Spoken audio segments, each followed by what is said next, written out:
كل بلد وليها حاجة بتميزها. يعني مثلا لو قلت لك مصر، أكيد هتقولي الناس هناك طيبين ومضيافين وعشريين وبيحبوا يهزروا ودمهم خفيف. لو قلت لك ألمانيا، ما سمعتش خالص بصراحة حد بيقول الناس في ألمانيا هم الحاجة الكويسة اللي فيها.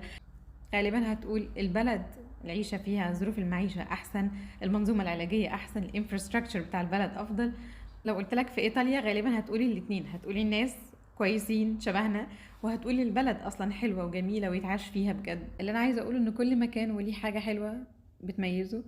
فإحنا كعرب أو إحنا كناس مغتربة بتيجي البلد هنا وبتبقى عايزة تتأقلم فيها، حاول تشوف الحتة دي، حاول تشوف الحاجة الكويسة الأول اللي في البلد، حاول تشوف الفرصة اللي جات لك عشان تيجي البلد دي.